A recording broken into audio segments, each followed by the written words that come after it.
अध्यक्षेण प्रतनाचयेम मम देवाः वयः सन्तु सर्व इन्द्रावन्तो मरुतो विष्णुरग्नेः मम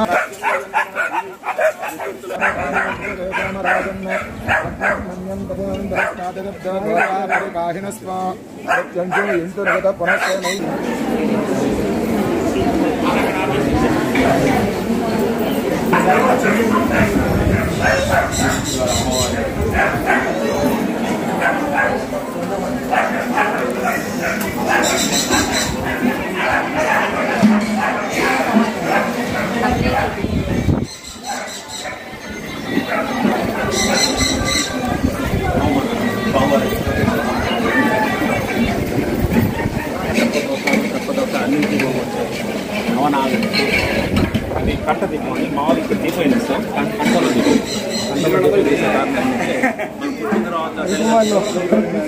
అదే నేను మా వాళ్ళందరికీ బలిశెట్ల గోత్రికురాలు శివకుమారి గారు ఆమె సంకల్పంతో మనం ఈరోజు వజ్ర కవచాన్ని ఏర్పాటు చేస్తున్నాం మానసాదేవికి.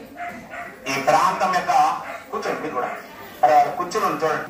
ఆమె చేతుల మీదుగా వాళ్ళ ఆయన యొక్క సంరక్షణ కోసం, క్షేమం కోసం, కుటుంబ సంరక్షణ కోసం గరుకు స్తంభం ఒకటి పెట్టి అక్కడి నుంచి మూడు పాయలుగా మన గోశాలకు సహాయ సహకారాలు అందించింది ఆమె. నిజంగా ఆమెకు మేము అభినందిస్తున్నాం. మనం అభినందిస్తున్నాం అంటే ఎలాంటి మూలలు అభినందిస్తాం. వాళ్ళ మనవరాలు పుడితే ఏ గుడికి కాదు, ఆ ఎదుర్కొన్న ఉన్న చెట్టుకి ఆమె సహకరించింది మనవరాలు పేరుతో. ఆమె అంతటితో ఆపడగా పడమట గోడకు సగభాగం ఆమె 1,00,000 రూపాయలు సంపాదించింది. ఆ తర్వాత చెప్పారు మనకి ఇక్కడ పట్టాలు దాటి ఆవులకి ప్రాముఖ్యత అంటే గురువుగారు మీకేం ఇబ్బంది లేదు, నేను అనుకున్నాను చేస్తా అని ఆ యొక్క సంకల్పంతో ఆమె నెరవేర్చింది. 5 సంవత్సరాలు మనం చూస్తామో చూడవద్ద పక్క పెట్టేశాడు. ఆషాఢ మాసంలో వచ్చే అమావాస్య పితృదేవతలకు చాలా ముఖ్యమైనది. గుర్తుపెట్టుకోండి. పోయినాడు కదా, వెళ్ళిపోయినాడు, మా నాన్న మాకు ఆస్తులు ఇచ్చారు కదా కులికితే అది మనకు ఆపదు, మన దగ్గర ఉండవు. ఏదో రూపంలోనో ఇంకో రూపంలో వెళ్ళిపోతుంది. పితృదేవతలకు ఎప్పుడైతే మన తల్లిదండ్రులు గౌరవించుకుంటూ చేస్తూ వస్తామో అది మనకి వంశ పారంపర్యంగా మనకు కూడా జరుగుతుంది. అంతేగాని డబ్బు శాశ్వతం కాదు.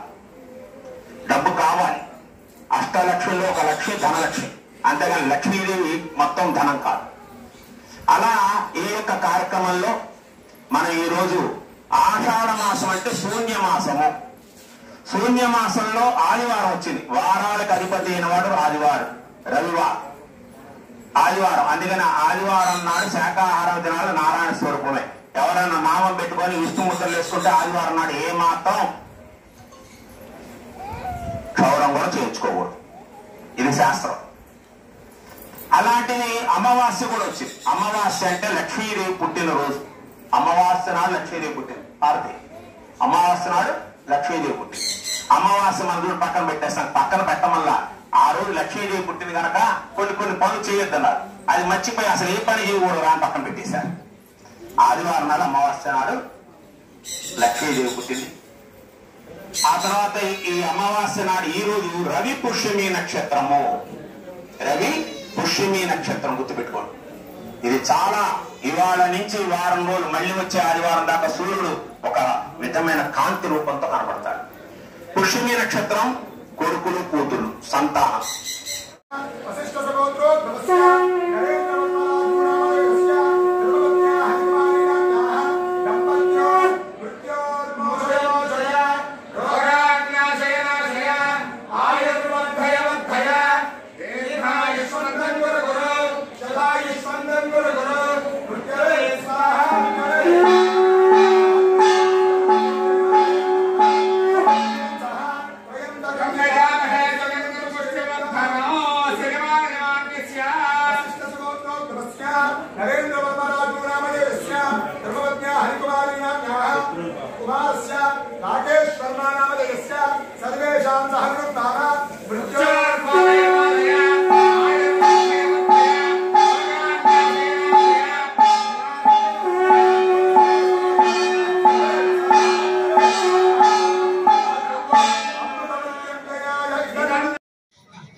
ఈరోజు మన మహర్షి ఆశ్రమ గోశాలలో ఆషాఢమాసం ఆదివారం అమావాస్య రవి పుష్యమి నక్షత్రాన్ని పురస్కరించుకొని మహా అన్నప్రసాద వితరణ కార్యక్రమం 2వ బ్యాచ్ ఇది. ఈ కార్యక్రమాన్ని సహకరించిన ప్రతి ఒక్కరికి ఆయురారోగ్య అష్టైశ్వర్య భోగభాగ్యాలు కలగచేయాలని ఆ మానసాదేవిని కోరుకుంటున్నాను. శ్రీమాత్రే నమః.